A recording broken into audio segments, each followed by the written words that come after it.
Your voice, your opinion, your community. Fact TV, free speech protected.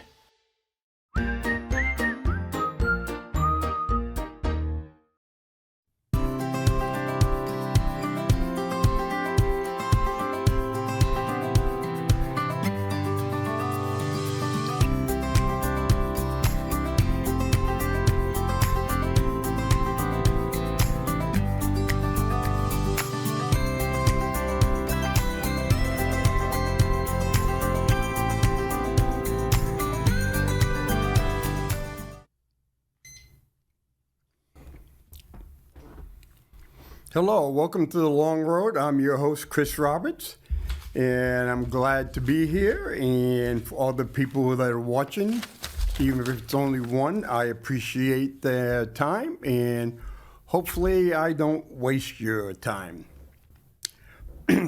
Today, we're going to talk about the state of the economy in the United States. We all know for the past year and a half, the economy has been extremely, it's one of those, there's plenty of jobs out there. Some people are getting pay raises. The starting salaries are higher. Excuse me.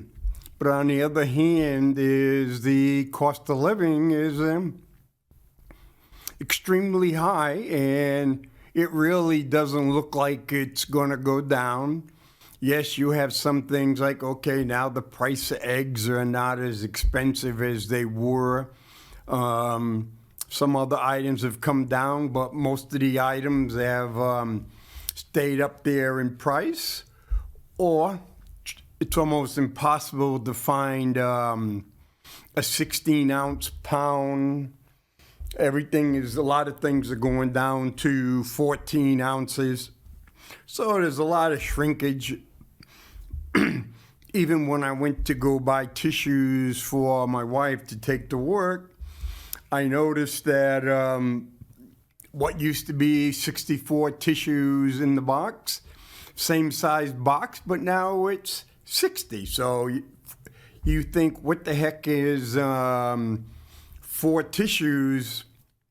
But when you sell millions of boxes, when you're reducing it by 4 tissues each, it's one of those. Every 16 boxes that you sell right now, one of them is free from the reduced tissues, so you get to make more profit.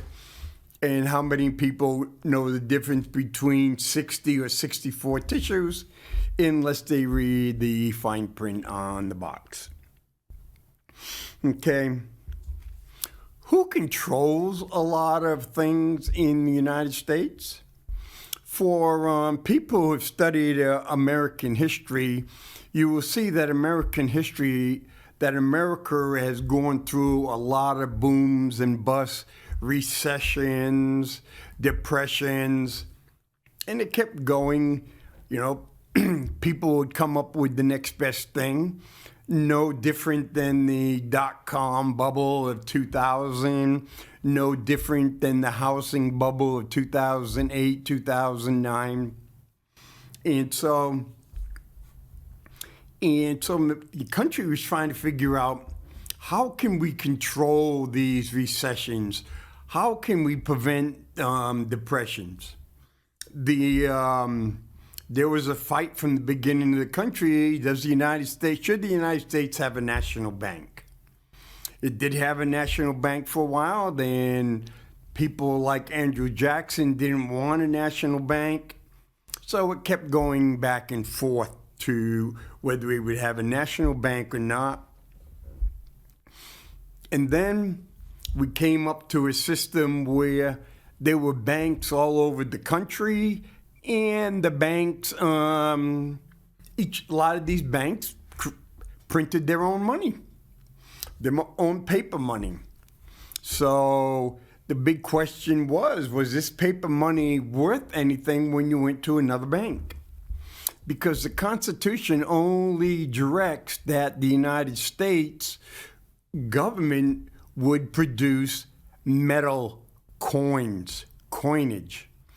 So you may have a $5 gold coin, a $10, $20 gold coin, but all the paper money was not the federal's money. It was in the banking system.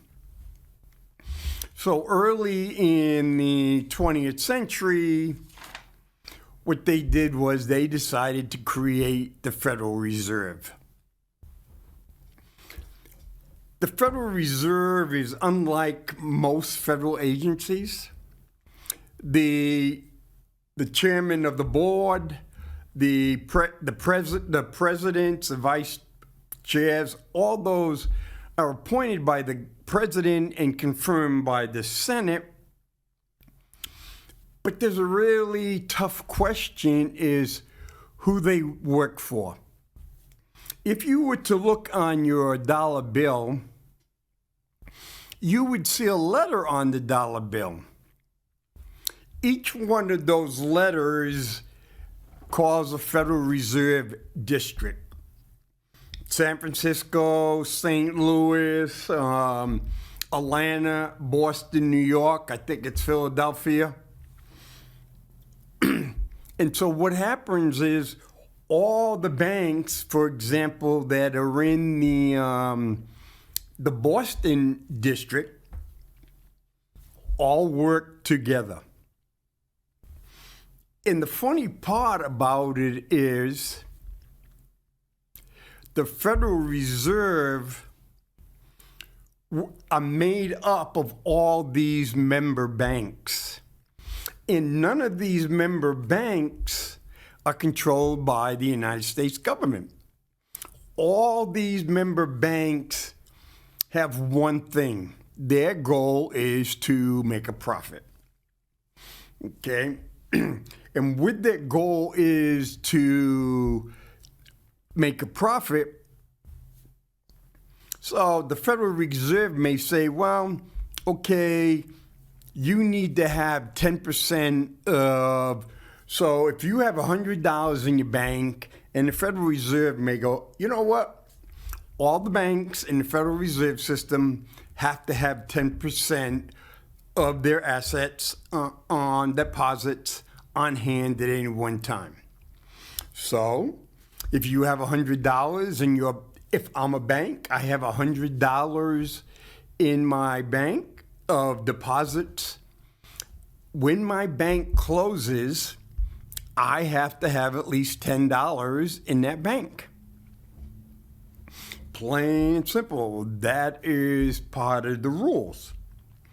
And so when you go to the Federal Reserve, okay, the Federal Reserve System is the central bank of the United States. It performs 5 key functions to promote the effective operation of the United States economy and more generally, the public interest. Okay. Its number one goal is to promote the effective operation of the U.S. economy. Okay? And basically, their number one goal is to make the economy, quote, efficient, ensure the economy is growing, and there's money being made. The Federal Reserve conducts the nation's monetary policy to promote maximum employment and stable prices in the United States economy. Okay? When you go and look at any paper dollars, yes, I'm not talking about the other old ones from the 1930s. All they say is Federal Reserve notes. So each district can produce their own notes.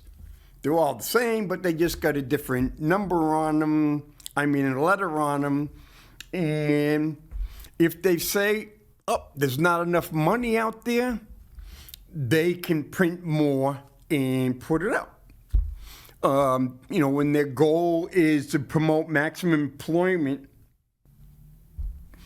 okay, they can put more money out there, and one of the things they put more money out there is so the banks can loan it to people, and people can buy stuff, consume more stuff, and when they're consuming more stuff, they put more people to work.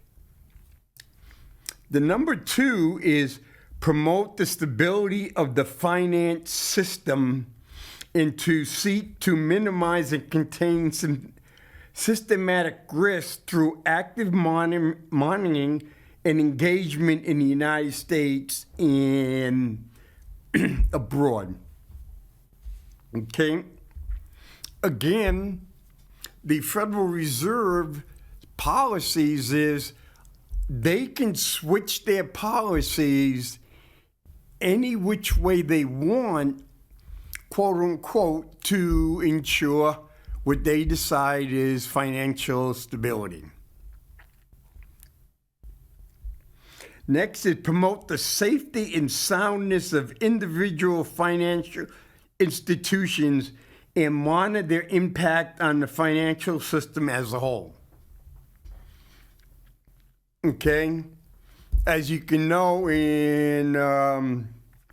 what this goes is you have banks that are in the Federal Reserve System, and what the Federal Reserve goes is monitors their impact. So they give each bank a stress test, and when they get the bank is a stress test, and if the bank kind of fails the stress test, they would try to find other banks to buy pieces of them or buy all of them. Like, for example, when one of the banks recently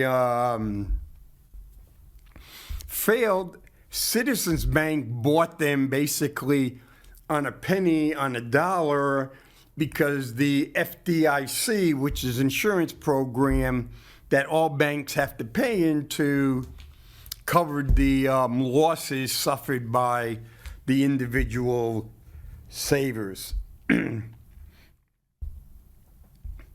Second, foster payment and settlement system safety and efficiently through services through the banking industry and the U.S. government that facilitates U.S. dollar transfers and payments. Okay? Now, when you listen to the first 4 priorities they have, basically, the Federal Reserve's goal and responsibility is to protect its member banks. And a lot of the members that put on the Federal Reserve Board come out of the banking system. Okay, that's their priority. Prove the soundness of institution finances, the stability of the finance system, conduct the monetary policy, foster payments and settlements, safely and effectively that facilitate U.S. dollar transfers and payments. That, for example, like I stated earlier, with all these old banks in the 19th century had their own money. And sometimes the money wasn't worth $1 to $1. Okay? And so one of the ways the United States tried to fix it when they started having greenbacks produced, a $2 bill, $1 bill, $5 bill, silver certificate. So if I had five $5 silver certificates and I had 25, so it was $25, I could go into the bank or the government and say, I want $25 worth of silver. And they had to give me $25 worth of silver. Back then, the price of gold and the price of silver was basically fixed. So it doesn't matter. $25 worth of silver was the same price everywhere you went. That gave it some stability and some trust. So with the Federal Reserve System is say all those individual bank notes and everything are all gone. The only one that we're going to use is the dollar.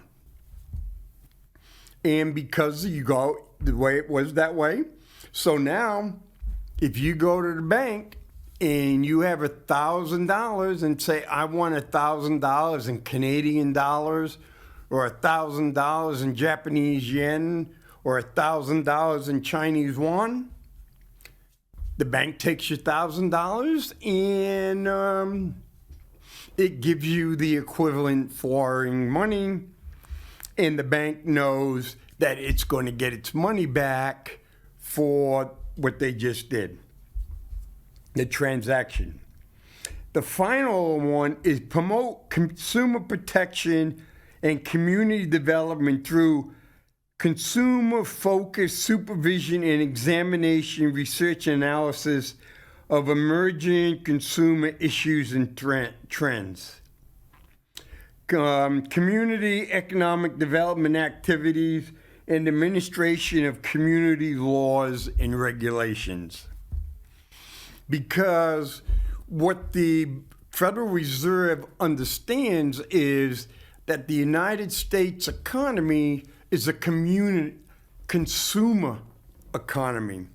For the economy to function in a profitable manner, as under the Federal Reserve, they would like to have about 70% of all the money that's spent is spent by you, me, the average consumer, to buy things. And at about 70%, that's just about the right percent. So banks can make profitable loans, car dealers and things like car dealers, refrigerator manufacturers, all those will be able to sell their products without a risk of maybe recession or a whole bunch of different things that is not good for the banking system. And so what's happened is the Federal Reserve has been doing really good. You know, after the 2008 recession, the Great Recession, the Federal Reserve has been playing with the economy. So basically, technically, we haven't had a recession. One way of a recession is 2 quarters in a row where the economy goes down, it goes negative. But then even with 2 negatives, the economy, there's a bunch of economics people that sit down and decide whether it was a recession or not. So the Federal Reserve has been using its power to do that. And how does that affect us? Okay, for example, after 2008, the Federal Reserve goes and says, you know what? We're going to bring down the interest rate that we charge our member banks down to 0.25. And so what happened is, okay, for example, a number of companies like J.C. Penney's, Kohl's, well, not Kohl's yet, but Eddie Bauer, like that, go and say, hey, let's go and sell our accounts to the bank. So the bank can go borrow money. So say the bank borrows money at 1% from the Federal Reserve. That's well and good. Okay. But at the same time, that bank can turn around and charge you and I 24, 25% interest on our credit cards. So when everything went down for the big guys, the amount of interest that we were paying went up. So one, they lowered the mortgage rates so people could buy houses. And when people buy houses, they want new cars, they want new furniture, so that's stroking the economy. And so that's the way it was going. But there's a downside of it. So you may have been getting 5% interest on your savings account, but the Federal Reserve goes and lowers its percentage that it gets from it loans to the banks to 0.25%. So now, instead of collecting 5% on that on your savings account, you might be collecting 0.1%.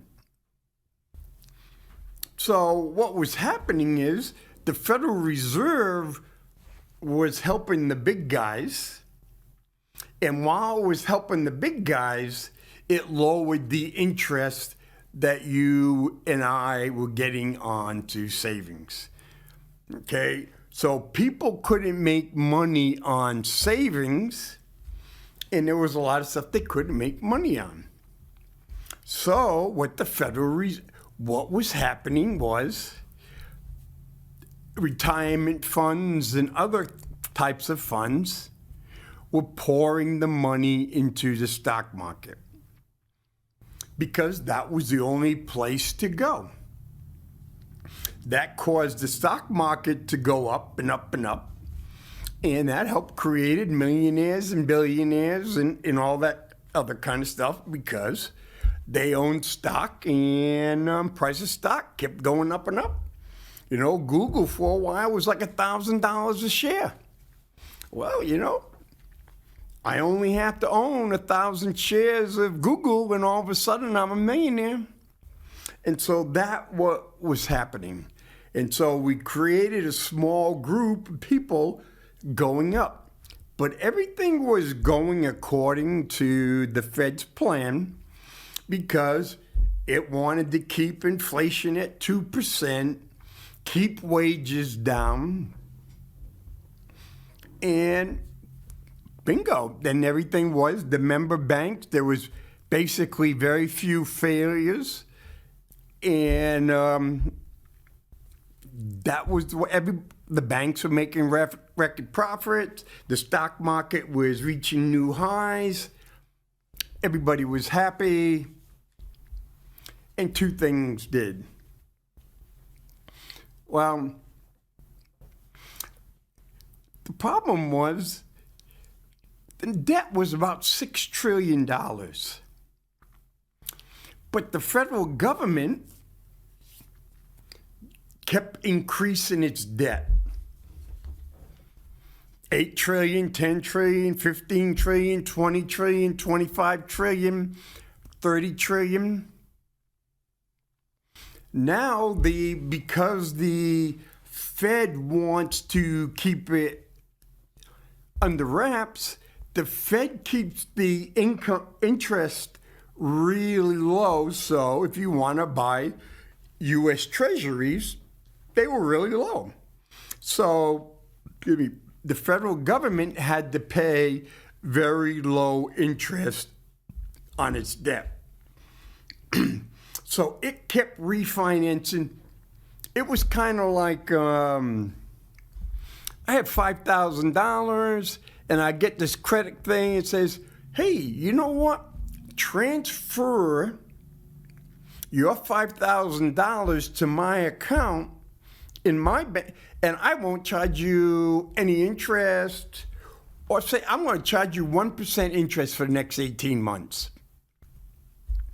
Oh, that's a really good idea. In theory, I would then use those 18 months to help pay down my loan.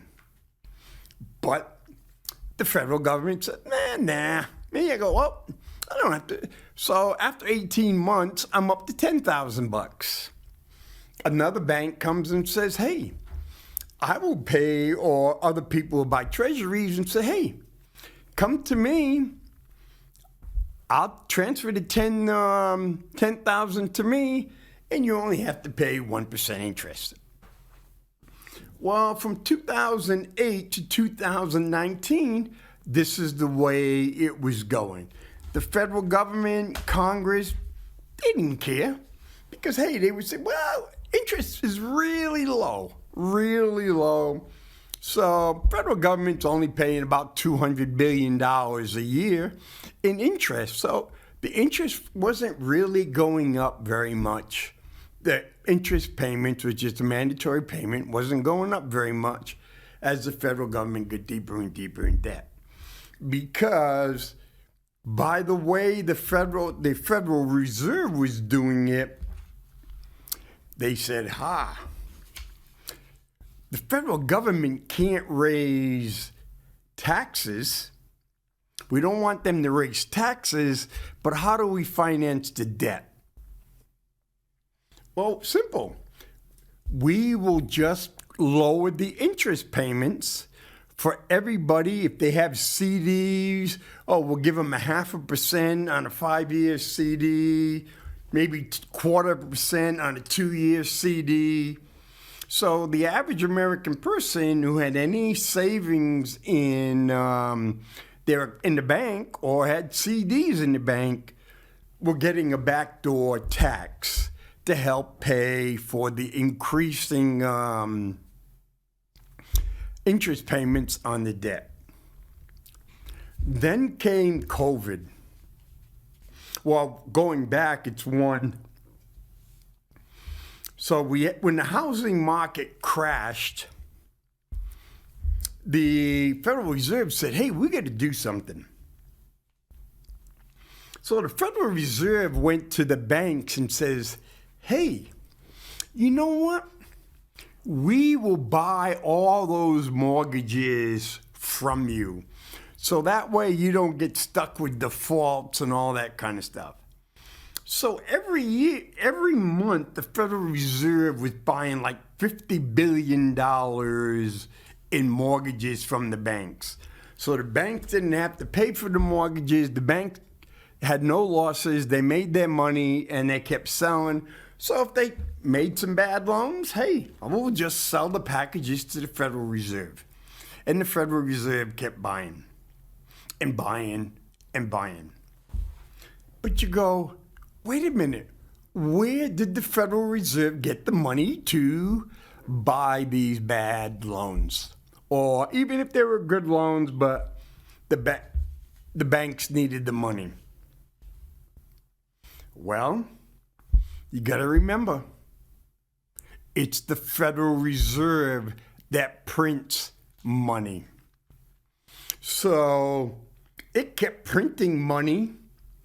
Well, it wasn't technically printing money. It was doing digital transfers, and it kept going up. 500 billion, trillion, 2 trillion, 3 trillion, 4 trillion. Keeping the interest rate low, all this kind of stuff. The banks are happy, the Federal Reserve happy. Federal Reserve's making a profit, and it gives that profit to the federal government, like $75, $80 billion. Federal government's happy. Bingo. And then COVID comes along. Then the federal government says, hey, we're going to spend $1.5 trillion. Hey, no problem at all. Then the new president comes in and says, we're going to spend over $1 trillion more. No problem. Then we're going to pass a new bill. $700 billion. No problem. All of a sudden, when it goes in, the federal government decides to spend over $4 trillion. Where did that $4 trillion come from? The federal government was just passing the bills. That had to come from money from the Federal Reserve. So the Federal Reserve kept buying stuff, and all of a sudden, the Federal Reserve had $8 trillion of stuff that they bought. The Federal Reserve created $8 trillion, which made the banks happy, the stock market happy, made the politicians happy. But inflation took off like a bandit. 3%, 4%, 5%, 6%, 7%, 8%, 9%. That was overall inflation. That wasn't individual different item inflation.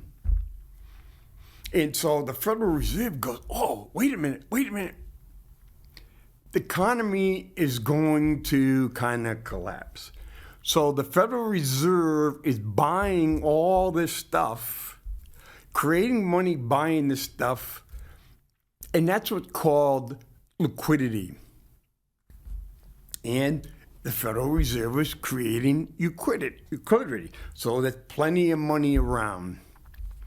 And, when you get laid off, you got your unemployment, you get $600 a month, you've got companies with paycheck protection plan, you got $300 or $400 billion, according to the federal accounting, that disappeared, maybe stolen, don't know where it went to. You had people using COVID money to build stuff, a whole bunch of stuff that you go, wait a minute. Hey, City of Manchester helped use COVID for a drag show. Hey, you could do that. Bingo, it was free money. And the local people weren't complaining because their tax rates went down because the school board, the city, the state was flush with money. Billions of dollars poured into different states. They had so much money, they didn't know what to do with. They couldn't even do a lot of projects because there wasn't enough people and companies around to do the projects. And again, so you got tax breaks and a whole bunch of other stuff. But then the Fed goes, we got a problem. So the Fed said, hey, we're not going to buy anything more. Okay? Then the Fed goes, we're going to start winding down, which means we're going to start selling off that $8 trillion worth of stuff that we had. and the Fed says, we gotta stop this inflation. Because when you look at Social Security, in the 13-month period, you had a 5.9 and then an 8.7. So basically, when you fix it, Social Security from 21 and 22 went up over 15%. Okay? And so that causes a whole bunch of problems.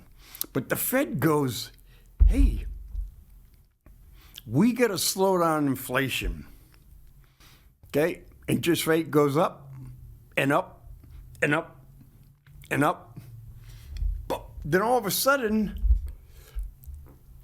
when I could have bought a house at 2.5% mortgage, now the mortgage rate is over 7%. Okay? But the Benny, you're getting more on your interest. You're getting more on your CDs. So we're getting paid more. But now the federal government is stuck paying a reasonable, respectable rate on its debt. And so the prices just go higher and higher. Let's see, right now, basically, right now, the federal government is expected to pay $612 billion on the federal debt.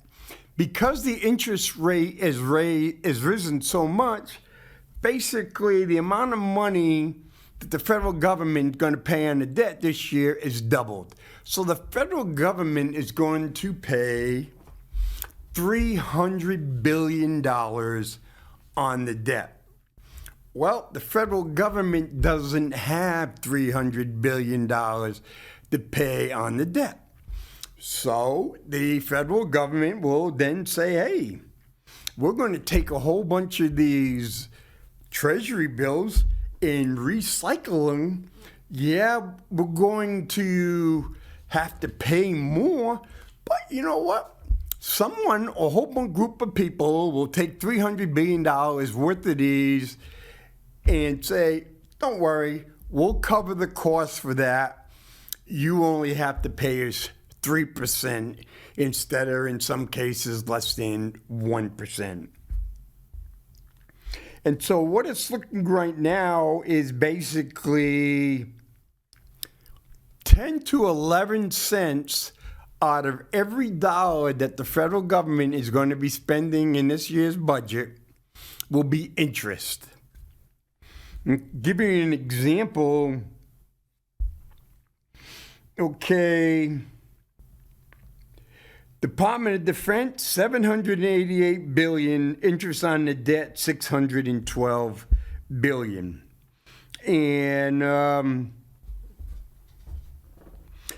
at this current rate, it is not far off between the federal government having to pay more interest on the debt than it pays for national defense. Okay, so when the Federal Reserve was doing all this stuff, the stock market is going up and it's staying really high. The federal government is still spending and employment is really good. But for Federal Reserve, the employment is too good. There's still too many people looking for jobs, and because there's too many people looking for jobs, businesses are paying more money. And so what the federal government would like, the Federal Reserve would like to do is take the job pressure off, get unemployment to get higher, so wage increases would go down. For example, the state of New Hampshire for state employees increased all non-supervisory position people wages by 10% starting July 1st. Okay, 10%. That's because I think it was like 20 to 22% of the positions in the state are unfilled. So that's what the state is trying to do, is increase it to help get more people to apply for jobs. Okay? And what happened is the Federal Reserve, the way they did it and they managed it, keeping the financial institutions solvent, highly profitable, they play a number of games. If you go back to when Bill Clinton was president, in the last couple of years in his budget was they had budget surplus. And part of those reasons for those budget surplus was George Bush, Papa Bush, violating read my lips, no new taxes. He had looked and he realized that we were going to be in trouble, so he had some new taxes, and between the new taxes and which resulted in budget surplus, it was only a matter of maybe, I think it was 5 or 6 years that the United States debt would be paid off. And you would think that would be good. United States having no debt. But it may be good for the United States, it may be good for the taxpayers, it may be good for all the people of the United States, but it would not be good for the financial institutions of the United States, who makes billions and billions and billions of dollars each year off the debt of the federal government. And just think, if the federal government had no debt, So if the federal government wasn't in debt right now, it wouldn't be paying $600+ billion. And a lot of the banks make a lot of that money goes to their profit.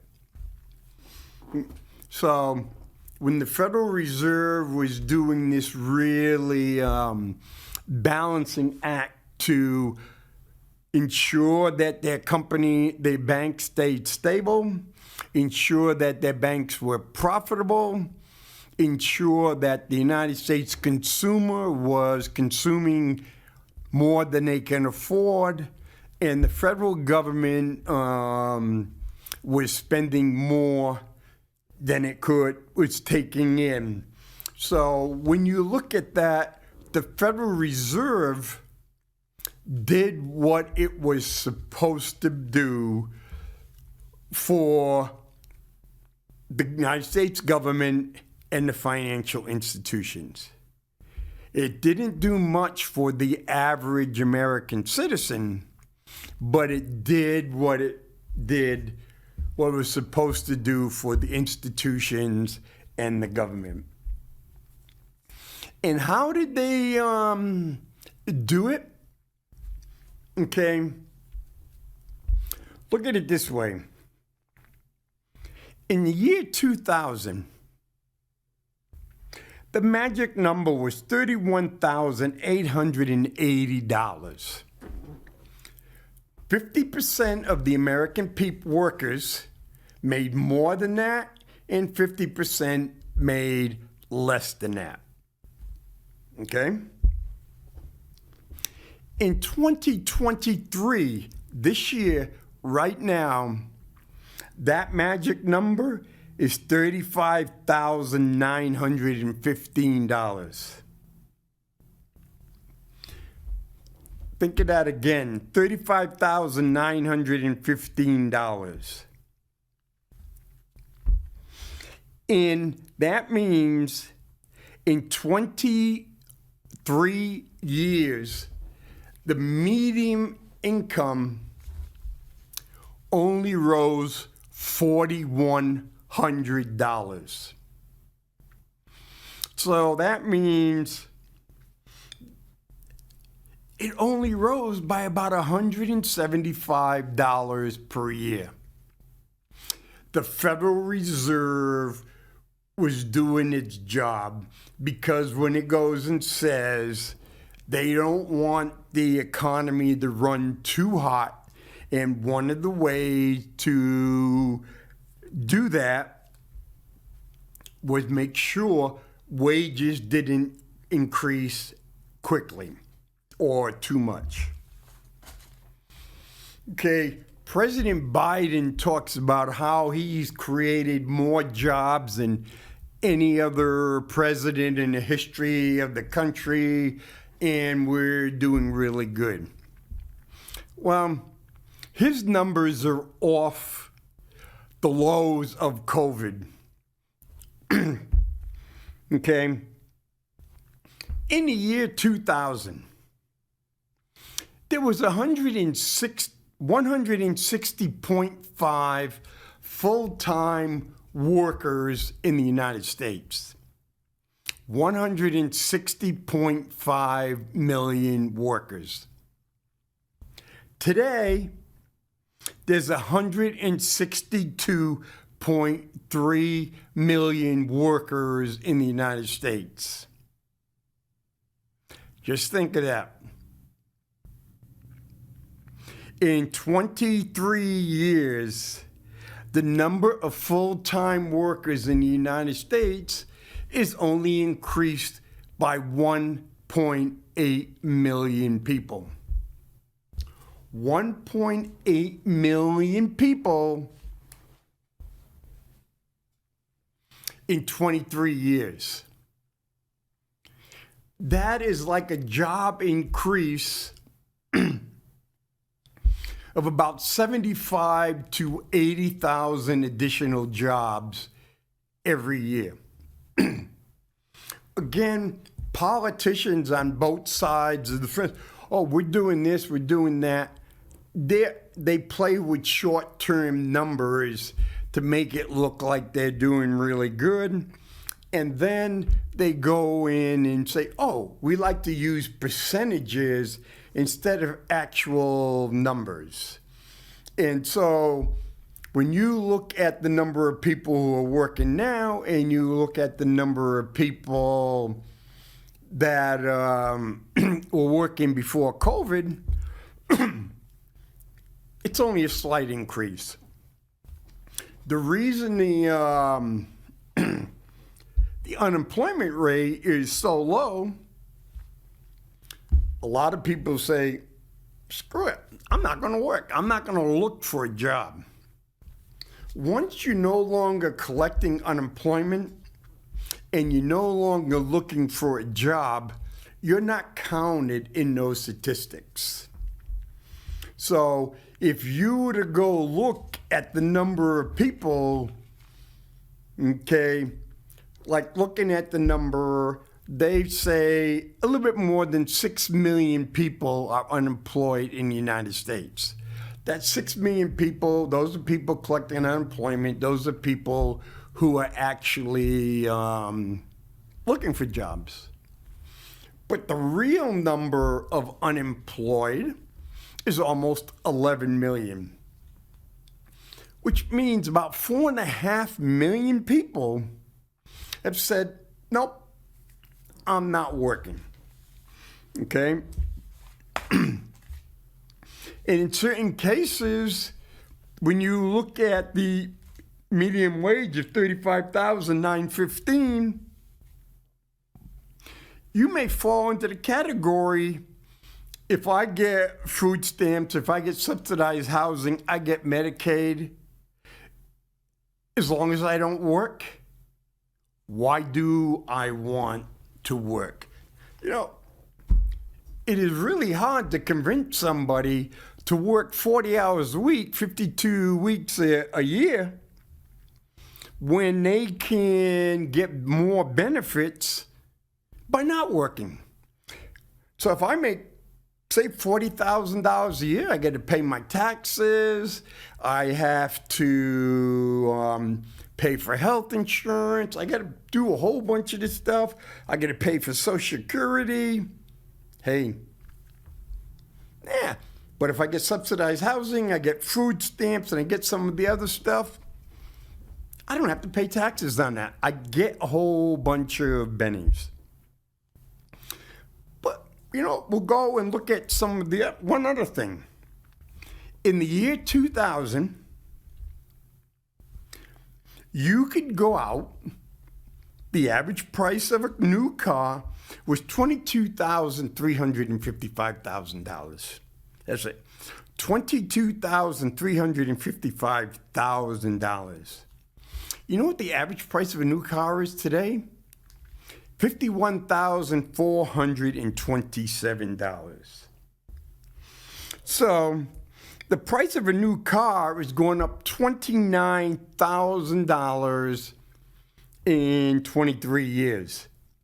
The median income has gone up $4,000 in 23 years. To put that in perspective, if you're making the median income, you would have to work 7 additional years just to cover the average increase in a new car. Okay. So the federal, like I said, the Federal Reserve has done what it's designed to do, and its job was to manipulate the markets, to increase the stock market, to make sure employment is at a certain level, doesn't get too high, doesn't get too low, make sure inflation doesn't get too high over, and they'll just say, we can put more money in the economy, or we can take money out of the economy. One way they can take money out of the economy and says, hey, Bank of America, or for example, we'll go to Banker Kris, who has $100, and they go, you know what? Hey, Kris, we're changing the rules. Instead of having 10%, you have to have 20%. So which reserves, so which would mean that $10 will no longer be circulating in the economy because it has to sit in my bank. That's one of the ways the Fed tightens up money. Again, they say the Fed tightening. Or if it was at 20%, the Fed would go, hey, Kris, we're changing it now down to 8%, so which means I have $12 or 12% more to loan to people to buy cars, to have mortgages, to take out home equity loans. So that's how the Fed can do it, because the Fed doesn't want too much money in the system, because too much money causes inflation. Okay, I'm just gonna go over some of the quick stuff over, and then the next show will go into some of the details. Okay, we have the Fed report of the United States economy for 2022.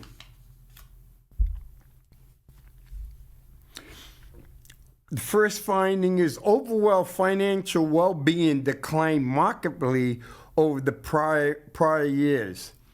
73% of the adults were saying they were doing at least okay in financially in 2022.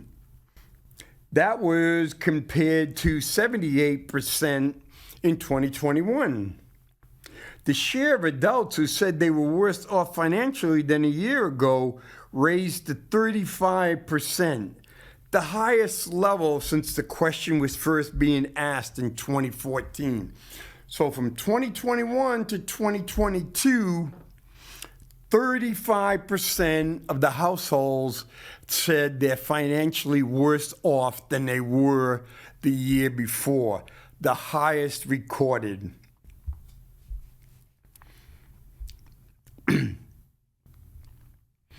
You go, the year 40% of adults says their family monthly spending increased in 2022 compared to the prior year, while 33% their monthly income increased.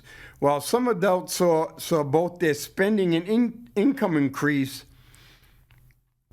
basically 1 out of every 4 adults said, hey, the amount of money that I have to spend every month is increasing, but my income didn't increase at all. The share of adults who said they spent less than their income in the month before the survey fell in 2002 to below the level it's seen before pandemic, which means, like when you go 1 in 4 expending, so more,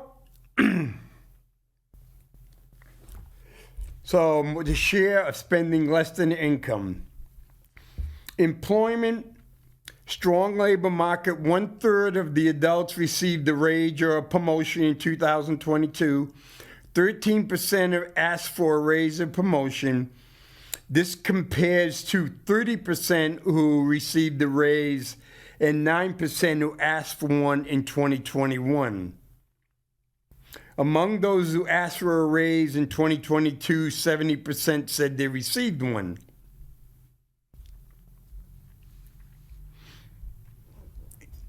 Expenses. Consistent with decline in overall financial, 63% of the adults said they would cover a hypothetical $400 emergency expense exclusively using cash or equivalent, down from 68%. When asked for the largest expenses they could cover using only savings rather than how they would pay a small emergency, 18% of the people, 1 out of 5, said the largest expense that they could cover with savings was less than $100. And an additional 14%, the largest expense said they could cover was between $100 and $499. So basically, 1 out of every 5 said the most they could afford was less than $100.